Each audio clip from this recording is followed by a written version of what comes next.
ተመስገን ቡድናችሁ የአዳማ የመጀመሪያው ጨዋታ በድል አጠናቋል። ቡድናችሁ ደግሞ ለማሸነፍ የአንተ ሁለት ጎሎች በጣም ወሳኞች ነበሩ። ከእንቅስቃሴ ከመጀመሪያ በፊት ጨዋታው እንዴት ነበር? ከሱ ጀምሮ አጠቃላይ ጨዋታው ትንሽ ከባድ ነበር።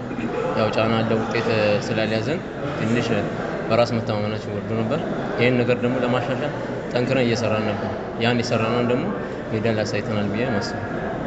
እስከ ረፍት 1-0 የተመራችሁ ነው በደረሻ ክፍል ያመራችሁ። ከረፍት ስትመለሱ ግን እጅግ ሁለት ግሩም ጎሎች ያስቆጠራል። አንዱ አክሮባቲስት ነው፣ አንዱ ደግሞ ካልተጠበቀ አቅጣጫ ከርቀት እጅግ ግሩም የሆነ ጎል ያስቆጠርከው። እንደነዚህ ያሉ ጎሎች ማስቆጠር ከየት አገኙ? ይበልጥ ሁለተኛው ጎል እጅግ ግሩም ጎል ነበር። እሱ ጎሉ አሪፍ ነበረ። ይሄን ጎል ደግሞ ለማግባት ያው ትሬኒንግ ላይ ነው ብዙ ነገር የምሰራው። ትሬኒንግ ላይ ሰራሁትን ነው ሜዳ ላይ ያደረኩት። ተመስገን እንደ እድገት አንዴ ወጣ አንዴ ገባ ነው። ወጥ የሆነ ነገሮች የሉም። ጎል ታገባለህ፣ የሆነ ሰዓት ደግሞ ትጠፋለህ። ጥሩ እንቅስቃሴ ታደርጋለህ፣ የሆነ ሰዓት ትጠፋለህ፣ የሆነ ሰዓት ደግሞ ጥሩ ነገር ይዘህ ትወጣለህ እና እነዚህ ነገሮች አይባሃለሁ ልበል። ስለዚህ ያለ ነገር እንዴት? እሱ ነገር አለ። ልክ ነህ። ያ ነገር ግን እንደ ቲም ያው ጎል የማግባት አቅማችን እንደ ሌላ ቲም አይደለም፣ እንደ ትላልቅ ቲሞች ሳይሆን ያው ትንሽ ጎል እያገባን ያን ነገር ይዞ ለመውጣት ነው የምንጫወተው። በዛ መንገድ ስለምንጫወት ነው አብዛኛው ጨዋታ አብሮ በመከላከል አብሮ በማጥቃት በእንደዛ አይነት መንገድ ስለሆነ ጎሎችን እንደ ልብ ለማግባት ትንሽ ይከብዳል። በዛ መንገድ ነው እንጂ ያለው ነገር ከዚህ በኋላ ጥሩ ይሆናል ብዬ አስባለሁ። ሜዳውም አሪፍ ነው። ያ አሪፍ መሆኑ ደግሞ ለፊት ለምንጫወት ልጅ ጥሩ ነው።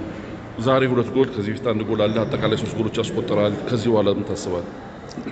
ወደፊት ለመጠጋት ነው። ከፊት ያሉትም ብዙ ስላልሄዱ እነሱ ለመድረስ ቀጣይ ጨዋታዎች ላይ ደግሞ የተሻለ ነገር ለማድረግ በደንብ ጠንክሬ ይሰራል።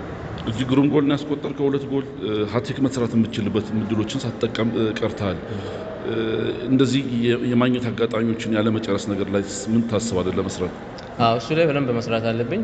የዛሬውም ደግሞ ትንሽ ድካምም ስላለ በዛ አይነት መንገድ ነው ያባከንኩት። ይሄን ነገር ደግሞ አስተካክዬ ቀጣይ ላይ ጥሩ ነገር ለማድረግ ጥረት አደርጋለሁ። ከቡድን ጋር በግል ባሉት ቀሪ ጨዋታዎች ምን ታስባለህ? ከቲሙ የኛ ቲም በአብዛኛው ሁሌም አጀማመር ላይ ትንሽ ይቸገራል። ከዛ በኋላ ነው ወደ ጥሩ ነገር የሚመጣው።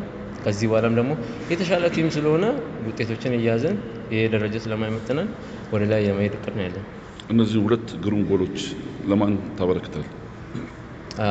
ለአንደኛው ለወንድሜ ትንሽ በቅርቡ ወደ ውጭ ስለሄደ ለወንድሜ ያደርጋለሁ። አንደኛውን ደግሞ ለአባቴ።